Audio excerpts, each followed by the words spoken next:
Man, what it do, world? This is a late night edition of Foul Shot reporting on the Bamboozled Again News Network. And I was just thinking again about this Peewee Longway situation. For those that don't know, he's an Atlanta rapper. Been in the game for a while, right? So according to the federales, this man has been caught with $200 million worth of drugs. And I was just thinking when I first heard the news, and I had some time to marinate, so I'm gonna jump back on here with it with a little more detailed, just snap synopsis or perception. And as time moves forward, I'm gonna see how accurate I am though. But these are just my thoughts, right? I think he had, or him and his cohorts, had 7.1 kilos worth of fentanyl. It only takes, if a match head to, overdose someone. That has to be enough fentanyl to drop the entire country of the United States of America. Yo. Then I'm thinking, and this is just one organization in one city. How much fentanyl is out here?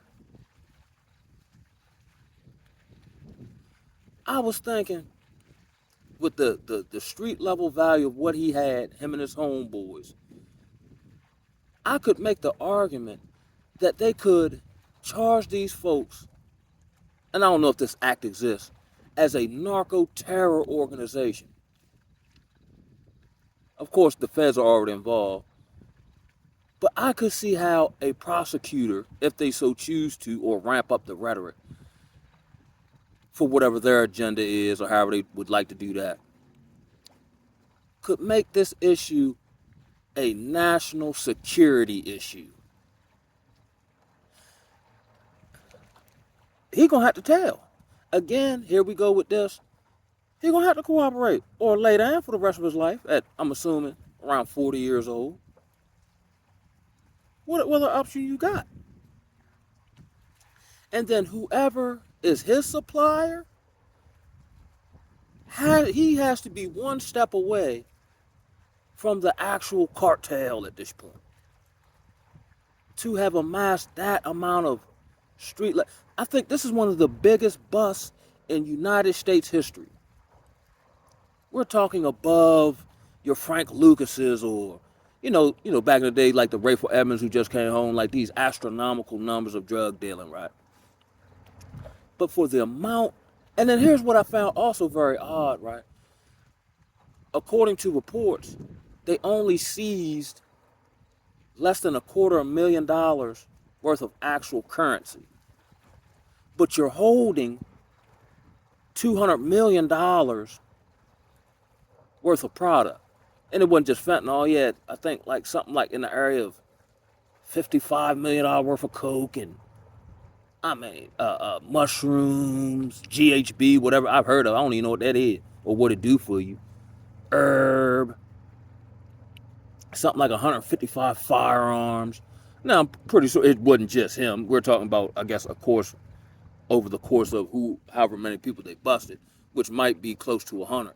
But even still, it gives you pause to wonder.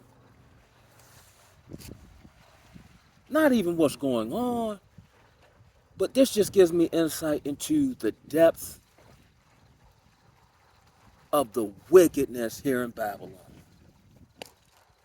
They allow it to get over here because you got cameras everywhere and facial recognition. And then when they sit the bait out there in front of you for you to sell it, then they lock you up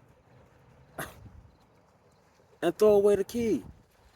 Also, depending on whatever his relationship is with his supplier, for the notoriety this is going to garner, even though that's another odd thing, even though this is one of the biggest U.S. busts in the country's history, I haven't really seen it very like trending a lot. Then in light of, Rich Homie Quan passing away, another ATL rapper, the Young Thug trial still going on, seemingly to no end. What the hell is going on?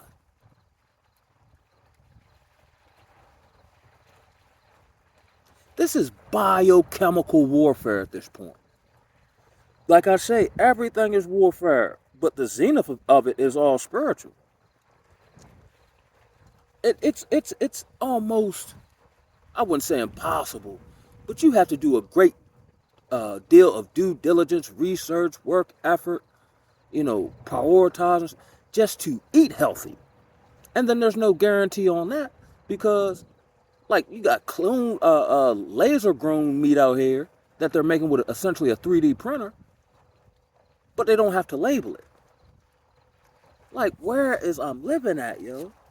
I feel like, I mean, I understand, scripturally speaking, but to see these things take place in real time, you know what?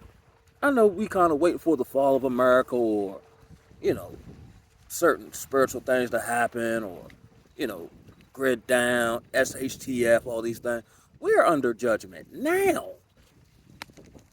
I was just thinking about, and I kind of preface it like just how doing things the right way or the natural way is almost seeming impossible.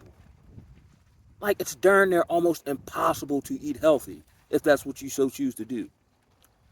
In this construct, right, where everything's inverted, if you're the regular brother, right, just the average everyday brother, who actually does a natural thing, desires a wife and family for the purposes of, lineage, dynasty, legacy, so on and so forth, it's damn near impossible because the field is barren. There's really nowhere for you to plant your seed wisely. And then for those brothers who do have something, harmonious to themselves, it's still no guarantee because the culture around you is constantly bombarding you and your spouse with agendas that would destroy y'all. Now, granted, what God bring together, let no man tear apart.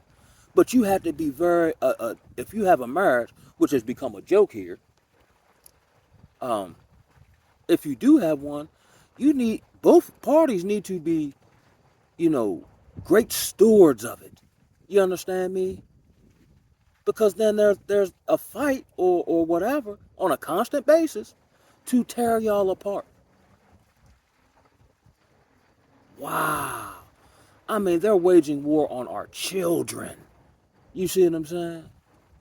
It's almost past the point of having no redeemable value. You know what I'm saying? Like, it's almost like, of course, you reach who you reach, but in mass overall, sometimes I wonder, are the youngins gone before they even get started? They're so used to, dysfunctional households, seeing, someone who looks at like them as, which to a degree is true, not the competition part, but being potentially a threat to them, that if you take them out of that environment, they're so used to dealing with it, they'll just infect the new environment with an old way of living because they don't know and haven't seen anything else. I've dealt with, females or whatever who, say X, Y, Z, whatever, whatever. So, I'm sitting here by the water, right? So I'm more on the harmonious tip, right? Take them out of that environment, put them in a harmonious environment, and then they'll begin to like start flaring up or nitpicking because they can't function in peace. Even though intellectually or in theory it sounds great, they can't operate in it. I'm a firm believer in this. You can pray for something, but not understand or quantify the responsibility that comes with what you want. Oh, you want peace? Okay, I'm gonna give it to you. But then you wonder, where all my friends go? Or you have your due diligence, but you don't have necessarily nobody's calling you to, go to the sports game or to attend this social event that involves entertainment. But you say you want peace though. You see what I'm saying? Or you'll say, oh, I don't know, I want a significant other. But then not be able to take into account the spiritual environment that is around you in this daytime and construct. That's why when I was working at the rehab, I would try to prepare, and they have, reached back and be like, darn, cuz you was right. Because a lot of time, if you shucking a job or just moving and grooving without any time for self-reflection, you're not privy to the silent war that's around you. You may see it, but you're not actually internalizing or reflecting on the behavior of the modern woman and how detrimental it is to you. I know a plethora of brothers. Like I said, I just know one. He had a fiance and was fumbling around on on the hub and seen his fiance on the hub, crushed him. I said, God darn, cuz. And this is the woman that you know, want to spend the rest of your life with. And then you see her on the hub. And according to him, he was stating, you know, she was basically hitting him with the same, what are you going to believe, me or your lying odds? It's almost dangerous at this point to be a good man because nobody respects you, or they'll try you, or they'll test the limits of your goodness. That's why I said there would be the temptation, in a sense, in enough of to keep the defense honest. I'm a good man, but I got just enough toxicity to keep the defense honest. I might, I don't know, just spaz out of nowhere just to let you know I'll do it. It wasn't that I spazzed out because, and I'm not saying do this, I'm just, you know, going where I'm going with it. I'm not spazzing out because I lack the ability to control myself emotionally. I spazzed out because you need to know in the recesses of the subconscious of your mind, I will do it if need be. You see what I'm saying? It's almost detrimental to be a good man. I know, and I've had personal situations, and I know of other brothers who, you know, get caught up in the whole kind of, you know, make up to break up, divorce, child support system thing, whatever, whatever. And I have personally seen this where if she perceives you actually want to be in the child's life, she'll make it harder for you. But I know other brothers who don't give a damn truly, and they have absolutely no issues. What is a man to do? This is insane. So it would, you know, because, you know, man can only take but so much. And then you might be like, you know what, FD, you know what I'm saying, or whatever, I'm going to just do whatever. And I told y'all, when I lived toxic, I had 99 problems. But a woman wasn't one. As soon as I tried to treat these folk at least like humans, like not play with them overly or tell them any old thing, like how I was once somebody treat my daughter, they started playing with me.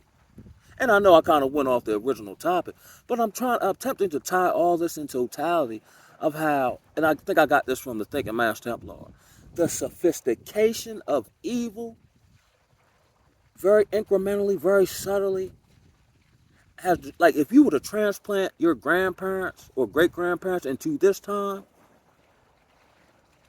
they be buffaloed. Oh, that's the word I use for confused. The morals, the ethics, the just common decency, common respect.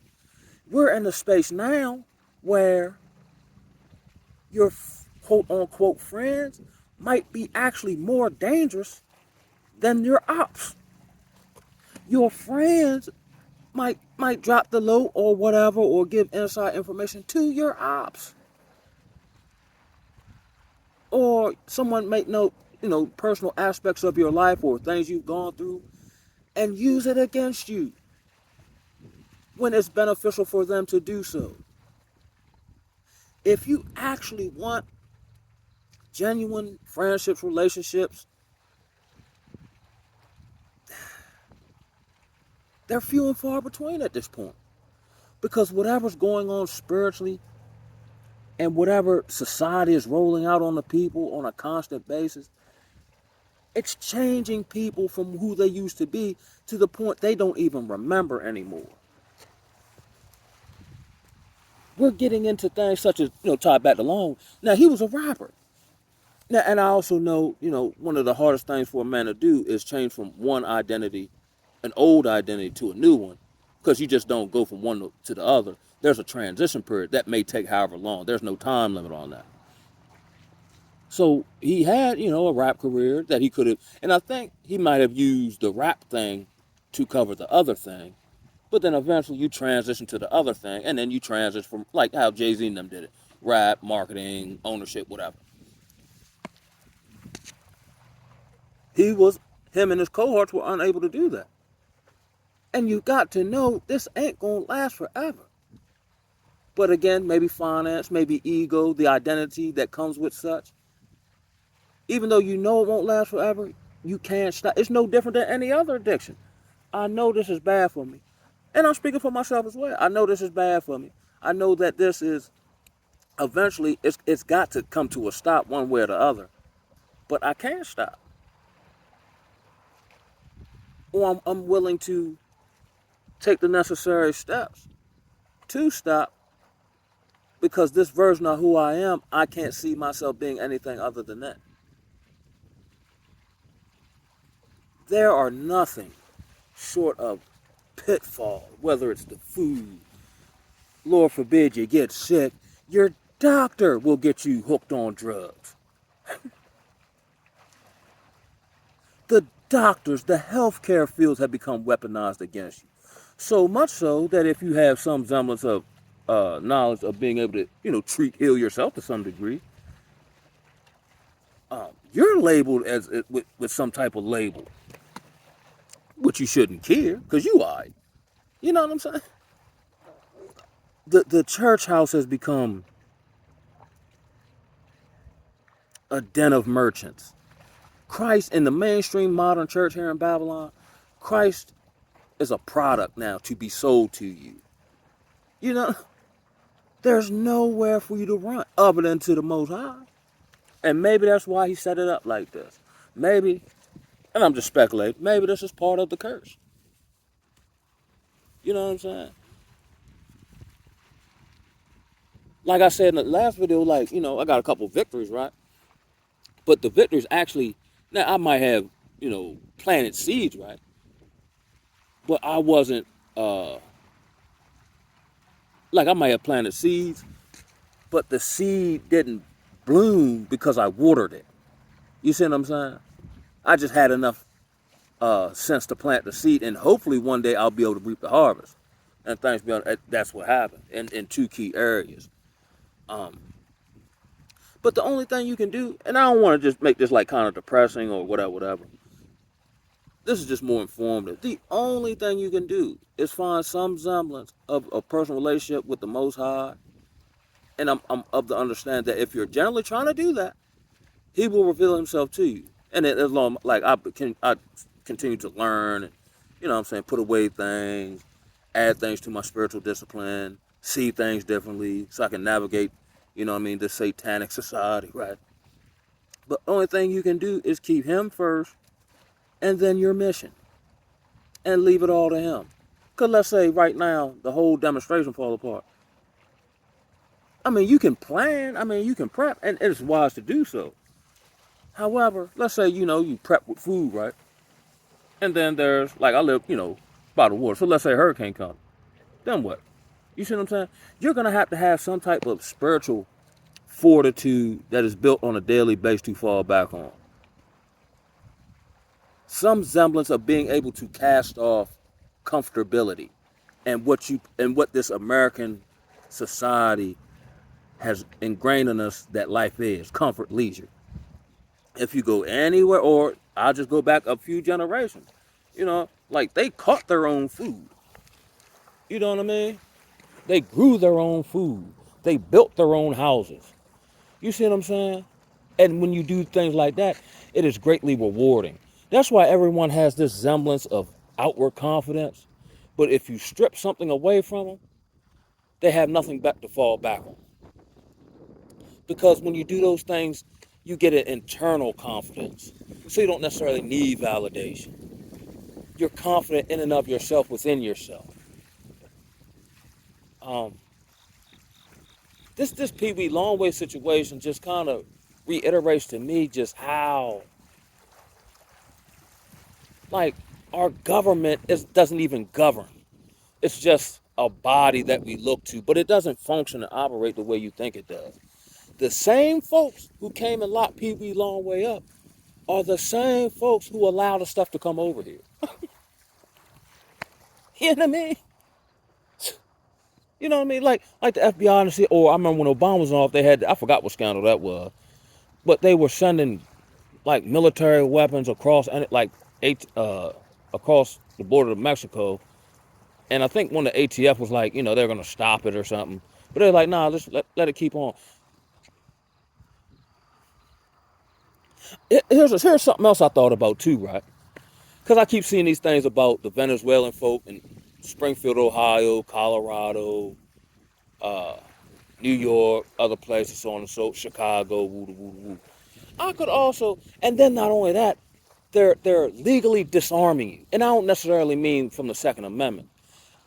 If there ever comes a time where there are clashes between American citizens of whatever demographic and Venezuelans who aren't supposed to be here but can be here, I got American citizens being charged with a hate crime. I forgot what, gosh, it was, I forgot where I seen it at. It might have been in Behold a Pale Horse, but this guy was talking about how there are red and blue lists. Like, okay, they know in, I don't know, in 2 months or something, they're going to run some type of psyop that'll, like, change the way society functions and woo woo woo, right? But prior to them doing that, the red and blue lists are people who are supposed to be rounded up and confiscated or unalive, depending on what list you're on, because whatever dossier they have on you, based on maybe social, school records, social media posts, your tracking life, your belief system, however they can categorize that, they'll know you're a buck, or you may influence others, or you may be the type to bring people together, which has happened prior in history. I think Hitler did that, or not Hitler, he might have done it. And I think, what was that other guy in the Soviet Union before it became Russia? I think before he ran a certain agenda, like he took out all his competition or anybody who had something negative to say about him. And not only did he do that, he kind of erased them out of history. So there are pictures in like the Soviet Union before it became Russia, where it might be, a picture of 7 people in a picture, but then like 4 of them, like their faces are whited out. Man, Earth has always been evil, Jack. We're just seeing another reemergence, I guess, as we get closer to the end times and the tribulation and so on and so forth, of evil just remanifesting itself one more again. Boy, it's real in the battlefield. These were just a couple thoughts I had, man, while sitting here by the water. I'm just flowing with it. I ain't really had nothing super spectacular. And I really didn't have no conclusion to come to. I'm just letting the thoughts flow, you know what I mean? But either which way, keep the Most High first, keep the mission second, which would include you, yours, your family, loved ones, whatever you hold dear and true, and cover your 6. And on that, man, I'm out. Ooh, ah!